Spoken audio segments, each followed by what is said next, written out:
500 race day magic and give it up for the living legend, Tony Kanaan. Yes. That was quite an intro, man. Hey, I worked on that one. I'm gonna hire you to go to my house in the morning, and when my kids wake up, you say all that because they don't care. I'll be your hype man. I don't care. Well, we are now getting ready to line up and go qualifying for today's opening event at Chicagoland Speedway, a place we don't go to anymore, but that's a shame. I mean, it was an awesome race there. We used to call, you remember back in the day, it was a pack racing, right? Which I think we're going to see a little bit here. But I love that track. I actually won a race there in the past. I had a great battle. Lavalier, yep. It works when you turn on. So that's welcome. Like that's the race car driver part of me, that I have people doing things for me all the time. So I'm not used to it. You know, Chicagoland, I love that track. We used to race there. And remember, they used to call like a pack racing. And it was very close. I had a great battle with the other Brazilian that you mentioned, Hélio Castroneves, a couple of years. And but you know, it's a fun racetrack. It's a super speedway, as we called, and very close racing all the time. IndyCar has raced at Chicagoland only 10 times from 2001 to 2010. 4 of the top 10 closest IndyCar finishes have been here, including 3 of the top 4. Track record is held by our good friend Richie Hearn that we race with in the Elite Racing League. And he set that back in 2003 at the speed of 223.15. Mind the career wins leaders here at Chicagoland. Sam Horner, Stan Weldon, Dario Franchitti each have 2. And this is one of the few tracks that Scott Dixon has never won at, actually. Second all-time winningest driver in all IndyCar history. No wins here. But tonight we got a fixed setup race. It's a 1.5-mile D-shaped oval. We're doing a 20-minute time limit, no fast repairs. If you want to stop, you can. You do have unlimited tires, but I don't think anyone's stopping. And but if you do, and you hit pit road, it's 45 miles per hour. You know, a lot of the community, because I get involved in a lot of these community races, they're not big fans of pack racing anymore because of all the kind of the darting around. How much trust did you have to have in your fellow drivers? I mean, at least when you guys race, you kind of race with the same drivers week in and week out. Sometimes we're racing with people that might have just got the sim yesterday. You can imagine if the sim racers are not fans of pack race, you can imagine us at a real 220 miles an hour, an inch from each other. But I think the difference is, obviously, in sim racing, you kind of relax a little bit more. You become a little bit more reckless, I would say, because if you hit the wall, it's going to hurt your feelings, but not yourself, right? So, you know, I don't think it's different. I've done a few of these races on iRacing, and you always have to know who you're racing with, and that is the thing. Obviously, in a professional racing, you're never going to see a driver that came from go-karts and he decided to go race with us on the weekend. That's the beauty of sim racing. You can have all types of drivers, and we accept all types of them. But the frustration can come up when stuff like that happens. So, did I like the pack racing? I didn't dislike, but you always had to judge who you're going to actually share the corner with side by side, and depending who it was, how close you could get to the guy or not. So that's usually how we took it. I know you don't want to give any names out, but who'd you trust the most out there? I want to ask who you distrust the most. I could probably go back and watch those races and guess on my own, but who'd you trust the most out there? You know, the beauty is I'm retired, and then I run a race team, so I can say they're not going to be mad at me. But, you know, I think people that I trust, I battle quite a bit with Hélio Castroneves, which is we race together all the time. Dario Franchitti and Scott Dixon were the guys that you'll see us inch apart and nothing happened. It's funny because Dixon and I had one episode our entire career, and it was in Japan 2003. I was leading the race. He came to pass me for the lead, and just sent it on you. We, up until this day, our families, our kids are friends. We still agree to disagree whose fault it was. He says I came down. I say he came up, but we both, I mean, I have scars. I don't know if people can see that, but like 2 big ones. We both broke our arms. And we still disagree, but that was the only time. I remember that record. I think he kind of sent it on you, but I'm with you on this one. You know, I'll go with my Something- version of it. He came up. He's not here to defend himself. So. Well, everybody, if you enjoy the Sim Gaming Expo's coverage of the Gomez Sim Industries Open-Wheel Invitational and you respect the stream, I believe we're on Twitch. I don't know if we're on YouTube, but please do us a solid. Make sure you support us by subscribing or following. And while you're at it, don't forget to smash like and click the bell if we are on YouTube, so don't miss out on all the other events this weekend long. We've got about a minute left in qualifying. Are we doing open qualifying? Wow. Open qualifying on an oval. What do you think about that? You know, I never thought about it, but that would be cool because there was going to be a lot of, especially there, you're talking about draft and how, you know, I'm a big fan of actually a single lap qualifying. In my opinion, that my entire career, I wanted to go. Obviously, in IndyCar, it's the average of 2 laps, but in Indianapolis, it's the average of 4. I wanted to see like you leave the pits by the time you cross start finish line. You should open the lap and you close. So out of the pits, just to see your cold tire skills. But Out lap in lap. That never happened. Yeah. You know, it's a fun fact about the Dallara. If you guys see, we updated, iRacing updated this car. I'm a big part of developing this car with them. And the steering wheel, when you guys see the in-car camera on the Cosworth steering wheel, the dash that you guys see there, that is actually my dash that I raced a couple of years ago at the 500 and Pato's dash. So this whole configuration here, all the numbers, everything you see there is actually exactly what Pato runs and ran this entire year and finished second in the championship. So for the teams that wanted to spy on us, there you go. How much does one of those wheels cost versus like one of these GSI wheels right here? This is about $1,000, right? So how much is a Cosworth wheel? It's funny when you go to, you know, obviously you guys know I stream quite a bit. I'm pretty active in the community. I hear sim racers not complaining, rightfully so, that a very, very expensive wheel that is $1,000, and the Ford Cosworth, or the Cosworth wheel that we just buy for the IndyCar is $20,000, and every car has to have 2. So. We are lining up, getting ready to go racing. Let's get today's starting lineup in here from Chicagoland. I'm bringing the grid up on my screen here. On the pole is the Hyperstar, Brendan Lichtenberg, with a speed of 2:18.1. Right next to him is PK from 2:17.8. Right in row 2, Adam Crane, my good buddy from Canada, 2:17.3. Krista Merritt in row 2, right next to him, 2:16.9. Lilith Fox and Stouffer, the late minute edition. Got to watch him. He had no time to plan. Normally, those guys are the ringers right there. Row 3. Back in row 4, Jacob Collins and Lucas Lodato. Row 5, Brashear and Huff. Back in row 6, we got the Watchman, Mark Cohn, and Lotion in row 6 there. Barrett Rolf's been away a while. I've raced with him. Good to see him back. Micah Mixer in row 7. And Mark Murphy, the old man, coming up at in row 8 in the back of the field, but he knows what he's doing. He's going to draft his way to the front, just like old savvy veterans like, I don't know, Tony Kanaan would do. A good position. He could just wait a little bit and then see what's going to happen. Hopefully no big ones today. Small field.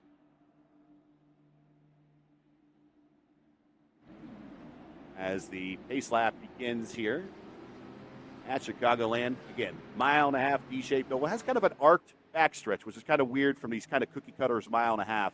Did you have to set the car up any different when you had that kind of an arc in the backstretch, or it just really was minimal? No, honestly, the Indy cars with the downforce and stuff, you have to play it like the little bit of a steering input you put it in the car, it would actually slow it down because it grabs. And so it was always, and if you look at even in qualifying, when you go out to qualify, you move up a lane before you take the green, you come down, so you're gaining speed. So it was always really tricky to find that fine line, or where you're not scrubbing, but at the same time you have to keep it, you know, close to the white line doing the race. So the old IRL line, as we call it here in the community.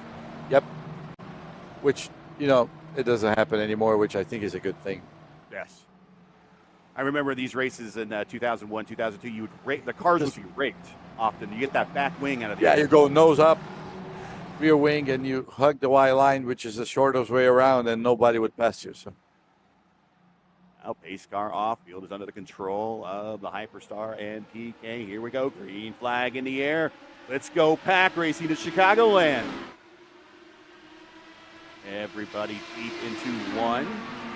It's Listenberg, Krause, Crane, DeMerit, and Fox. Your top five. Everybody mostly on the bottom. Somebody experimenting with the top coming down the backstretch. 2 wide going into turn 3. 2 by 2 now, 2 rows deep. Fox staying high. Getting a good look and getting clean air up there. Again, I'm used to different liveries. We're all in GSI, Gomez Sim Industries liveries. And these are vastly different than what these guys race on Tuesday and Monday nights here on P1. Here we got side by side going into the corner. Down low is Littenberg.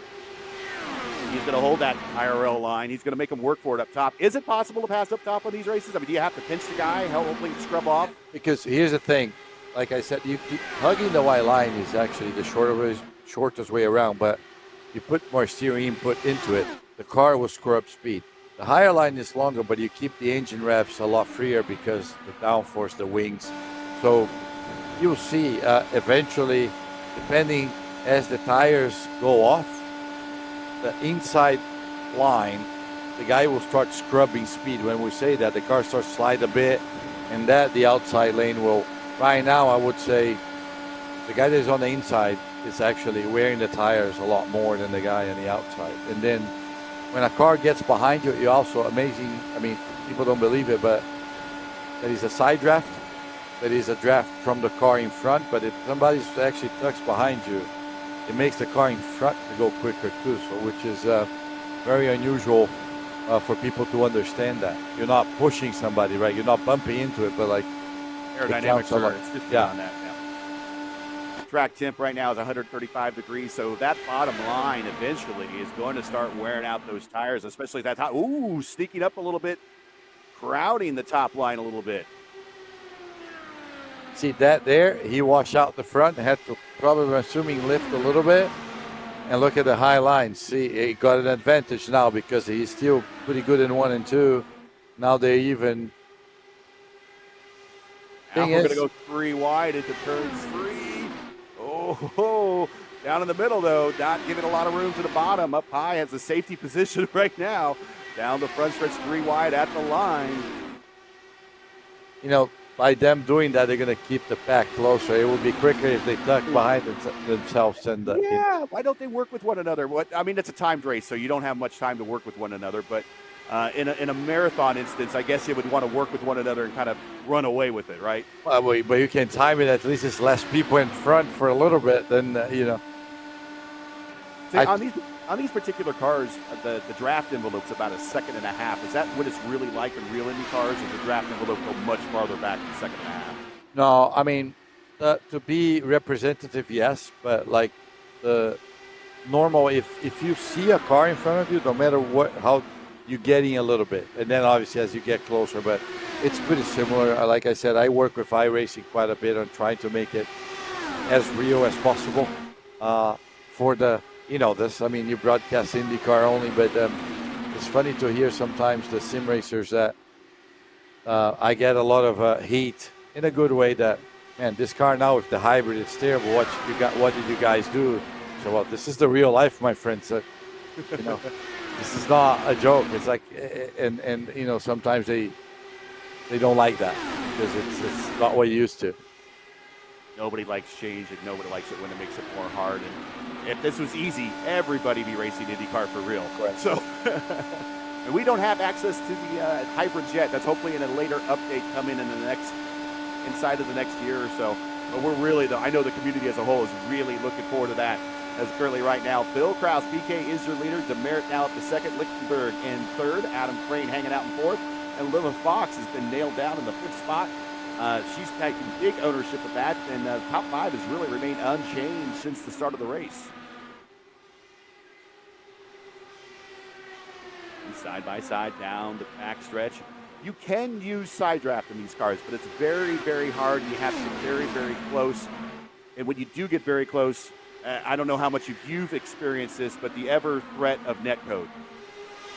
That's something that I've learned on my recent sim life. I mean, for people that don't know the story a little bit, I was totally against simulation, the real simulation for the race cars, because I could never find the benefit as a team. 6 years ago, COVID hit. I got hooked. Now you guys name it, you know, I have plenty of sims at home. I develop a lot of products. I'm part of the Sim family. Anyway, yeah, netcode is something that I've never had heard in my life. We did a live IndyCar race on iRacing during COVID, and McLaughlin was in Australia at the time, and I was in the United States, and apparently the netcode is big time. We're racing side by side. We both crashed, and that's when I've learned for the first time. We call in a real racing talent code, basically. But Actually, that's when I got back involved. I used to race IndyCar Racing 1 and 2 in the 90s. DOS, much different graphics than what we see here today, but that is basically the building blocks of what we're watching today. That kind of started from Papyrus, and that built into iRacing. So I'm a big fan. When I was watching that during COVID with my wife, I'm like, I used to do that. I want to do that again. Well, notice I'm not driving. I'm talking. So that tells you obviously what I do a little bit better. Well, I have to say I've never sim racing put me in check, and how untalented I am to actually do this. It's a fact that you see kids like Verstappen, you know, a bunch of the sim racers that have done this their entire life, how much better they are. It's the same way I make fun of my mom that she can't read as quick as I do, and it's just the thing. It's frustrating because you know you know, sometimes I put my career in check. It says I'm terrible. I'm terrible at it. And you know, they made me put a fast lap on the sim here today to do a challenge. I said, how many people we have here? 500, 499 are going to be faster than me. So it's well, the leader right now, Phil Kraus, finished second in the Butt Kicker Pro Series last year. He's currently your leader. He's one of the best in the grid. Right behind him is I5G's Chris Demerit and his teammate Brendan Lichtenberg. Satellite Racing's Adam Crane is in fourth. 4D Racewear, their booth is over on the other side here. Make sure you pick up a set of their gloves and their apparel and their shoes. Chris and his car is in P5. Caleb Bashir is in sixth. Little Fox back to seventh. Trevor Huff in eighth. One of my teammates, Jacob Collins, he's in ninth. Barrett Rolfe is in 10th. Ladato back to 12th. Mark Murphy, he works for P1 on the Monday night IndyCar Open Series broadcast, along with Jacob Collins, who just moved up to 8th. Murph has moved up to 11th. Ladato back to 12th. Mark Cohn, the watchman, just pacing himself in the moment at 13th. Michael Mixer in 14th, and Christian Lotion back to 15th. But we got a big battle up front. Demerit dives to the inside, takes the lead over Kraus and Lichtenberg. We have a new leader.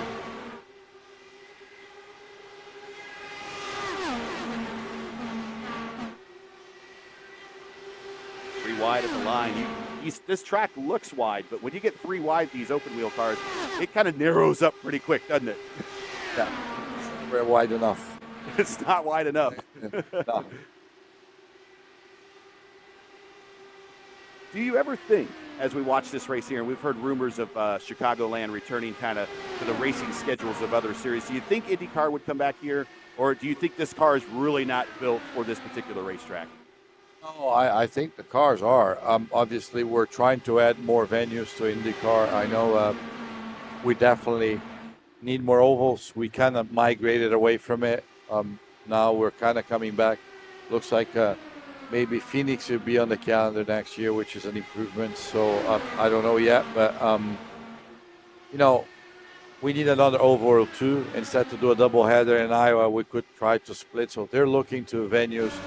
Not going to happen next year, but this is one of the tracks that, you know, it's not that the cars don't fit anymore. It's like what the fans going to want to watch. Because although pack racing nobody liked as drivers, but that's what the fans really like. And when we went away from it, from a safety standpoint and so on, that's when we start actually losing some of the fans and the interest, because that's what they went to see. So, and that's what we're evaluating right now is in IndyCar to see what the fans want. And then where do they want to go? But a market like here, We have to. We go to Milwaukee, which is nearby. It's still Chicago. It's one of the places that I'll we're give you going my to try. email. I'll give you my email address. I'll tell you exactly what I want. He's Send like, a, yeah, send, whatever. send a request. You know, we were talking about the draft, and one of the things that I think will be pretty nice to see in iRacing, because I tried to figure out if there's a way to calculate it. It's the no toe speed, and I get that from Indianapolis. I'm from Indianapolis, and I remember getting down next to the pit boxes and looking at the TV, and you see the no toe speed. I'm like, that's what I want to know in a lot of these racing instances, especially with the PRI Hoosier 500 coming up in December, is what is your speed when you're not being assisted by anyone else? We are now still 3-wide battle here for the lead here with about 9 minutes and 20 seconds left to play. And that's what I said to you, like when you talk about the draft. In Indianapolis, if you're out of turn 4 and you see a car going into turn 1, you're still getting the toll. So the way we divide that with the engineers, which, by the way, as you guys know, iRacing is coming up with toolbox, full telemetry. Something's going to be like, it's real life telemetry. You divide by a 5-second tow, a 10-second tow, and a 15-second tow. Basically, those are your no tow laps, so you can actually judge how fast you are by yourself. And then you see the frustration goes on and on when you don't qualify well. It's just, but I was in the top 3 all week, but then that means you're drafting someone. Not everyone could turn Marco Andretti laps. That's Marco. Marco was my favorite teammate, and like Marco was you use a perfect example. He'll be quickest all week, and Saturday he will come up back after qualifying and says, "I don't know what happened," and our engineers will say, "It wasn't 3 cars ahead of you in qualifying, my friend." So. Still 3 wide, way up in the high in the grade there for Demerit. He might almost give the wall a little bit of a kiss. Sneaking into the picture is that green car, Adam Crane. As someone that has driven the green car, are you aware of the green car myth? I changed that. Everybody told me. They told me that my entire life. I won 17 races on the green car, but at the Indy 500, the first year that I switched to a non-green car, it's the year that I won. So, Yep. you know, I was extremely superstitious throughout my career, which it's so silly, but that actually got into me. But yeah, I'm aware of it. I'm not a believer, but I like to talk about it. And I've gotten to some of these guys, their heads sometimes in races online, and they'll hear me talk about, well, he's having a bad luck because he's in the green car. I've had people change their liveries because I talked about it. I've done it all. You ask me, I'll tell you things that I've done because it was the green car, and it's like I tell people, it's whatever works in your head. Riding with Caleb Shear in this particular shot here. This is 5th, 6th, and 5th and 6th with Stouffer and Bashir. Now we're looking out the backside. Now we're looking through the front windscreen. This is a battle, 5th, 6th, and 7th.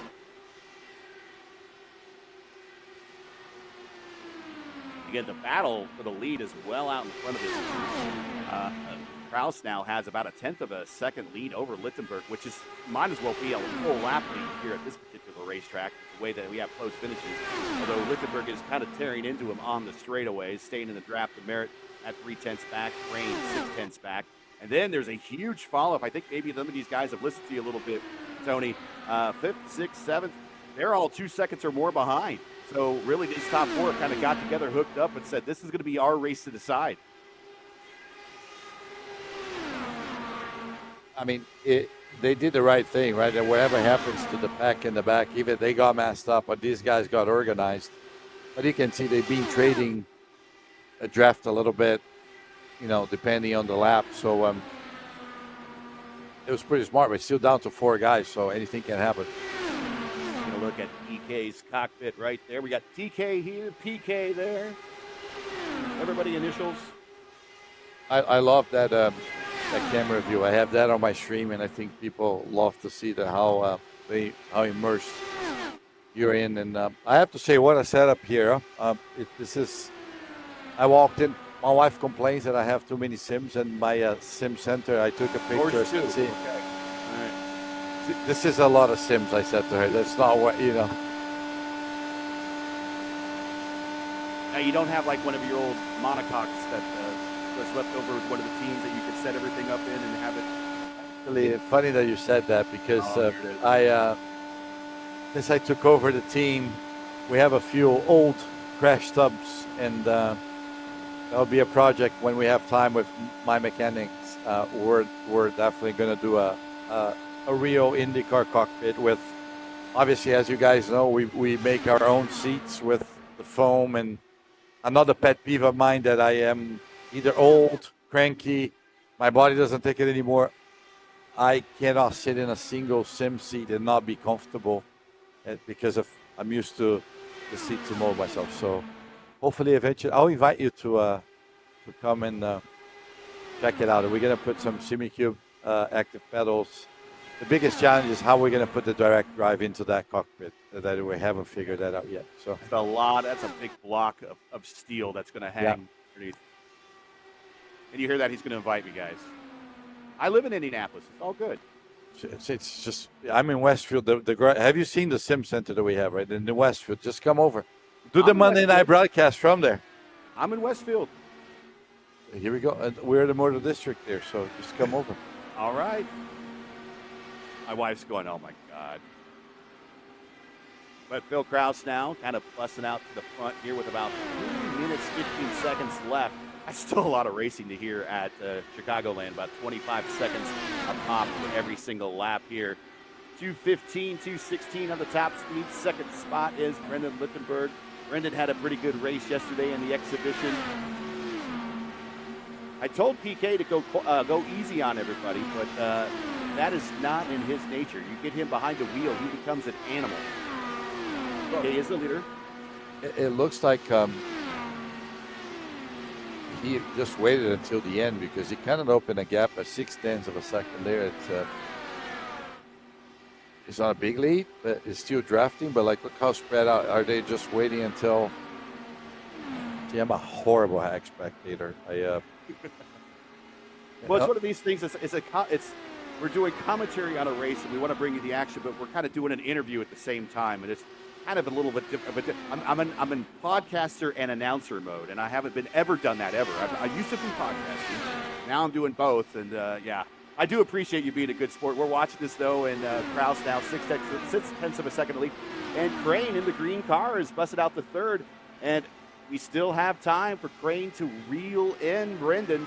There might be a battle for second between Crane and the Hyperstar, but I'm wondering maybe Crane just took better care of his tires over the course of this race. I mean, it is 130-plus degrees on the racetrack. We do not see track temps that high very often in iRacing, much outside of, like, going to Atlanta, which we don't do for real in IndyCar, or the Indianapolis 500 always seems to have really high track temps in the 120-pluses for the official and fixed and open 500s in May.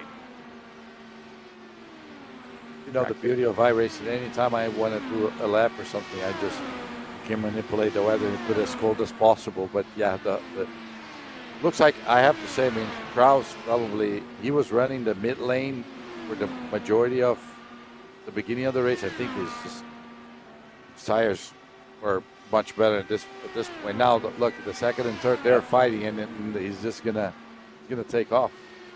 I think Crane was taking a little bit better care of his tires. Crane, former champion of the IIS.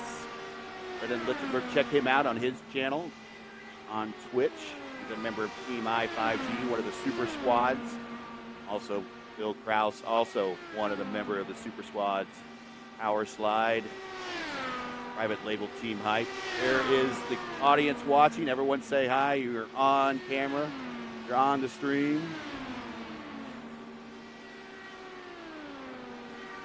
As we are, we're just shy. We're going to do one more lap probably. I don't think we're a white flag yet.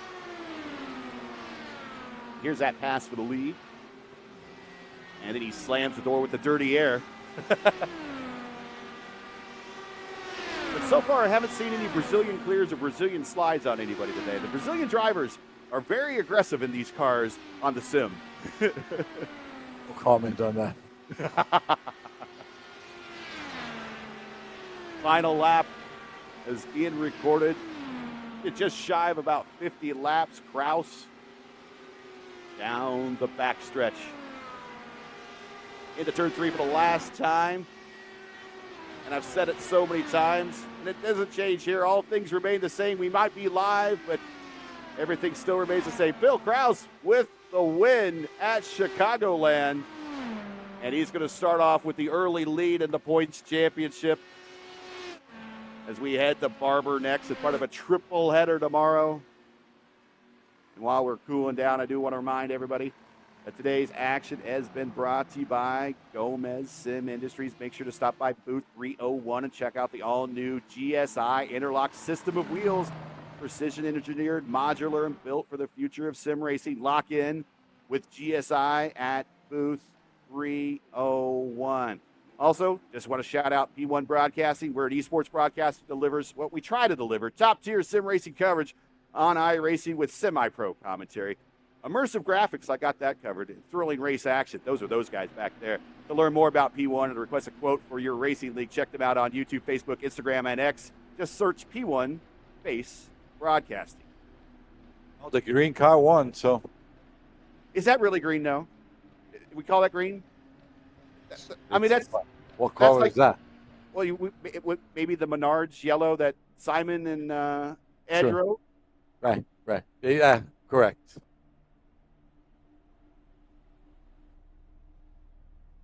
But the green car did come in third. The real green card, yeah. Yeah. So we are going to interview the winner, Phil Kraus.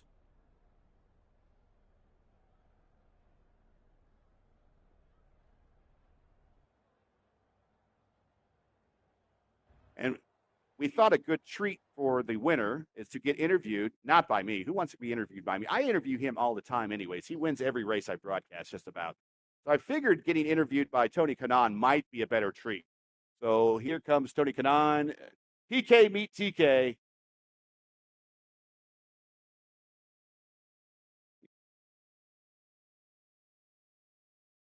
Let's get in today's final results here also. Crane with the, well, Crane did not get the win. That's not right. But PK get the win. Here is PK. PK, TK. Go right ahead. I'm going to learn the strategy here because, PK, tell me, looks like you ran the higher line in the beginning of the race, took care of your tires a little bit more. Was that the strategy? And then in the end, when it's time to go, you just took off? Yeah, I'd say that was part of the strategy because I knew from the practice session, pinching the bottom, you were going to really wear your right front. And from the practice run, it was like a 15-lap run on tires. I saw the right front was pretty much the limit of the car, so I knew if I pinched Brendan and he held the white line, I was able to get track position and then just kind of mirror drive from there. And then you just waited until his tires got a little bit more worn out and he started to lift a bit. And what up? Did you use any of the tools during the race? Yeah, I was using the weight jacker pretty much every lap. It wasn't a big change, but it was like 3 clicks of weight jacker more for 3 and 4 than 1 and 2, just because it was a lot tighter there. That's exactly what happens in real life as well. So it's he's a pro. I might hire him as to replace Pato. What do you think? What would Pato think about that? I'm his boss. He can't think about anything. Good job, man. Cheers. Congrats. Appreciate it. Well, thanks, man. Congrats. Yeah, we're going to be talking more this week, and I know we will. See you in a little bit. See ya.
sign up, and if you beat my lap, we have some merch. We have some Tony Kanaan pedal faces for the active pedal hats and a bunch of stuff. We're going to do an autograph session in a little bit over there, meet and greet.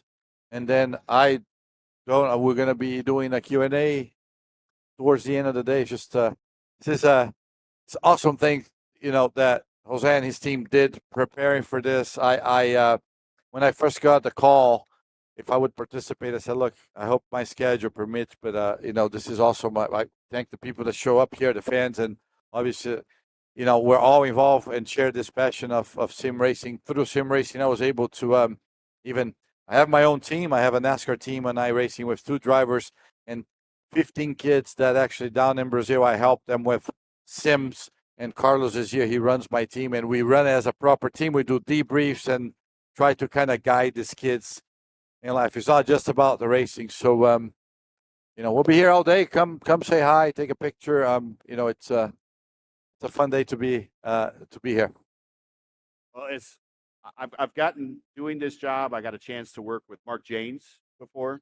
I got a chance to work with Mike King before. So Mike King was the one that actually did my one of my Indy 500 victory. He was at the IMS radio, so the broadcasting that I have of that is Mike King, so a good friend of mine. I got to work with Bob Jenkins before, so I got to work with 3 voices of the 500. I've got to interview a number of drivers, but never. The closest to an Indy 500 win was Richie Hearn finishing 3rd. So you're my first Indy 500 winner. I got a bit of pleasure. Thank you very much. Thank you for all your time. You've been very humble, very, very insightful on everything that we've had. And, sometimes people just call it a game, but, it's all real to us, and we want to thank you for playing with us. It's a simulator. It's not a game. A game is the ones that we have on the console. But thank you very much, and I'll see you guys around.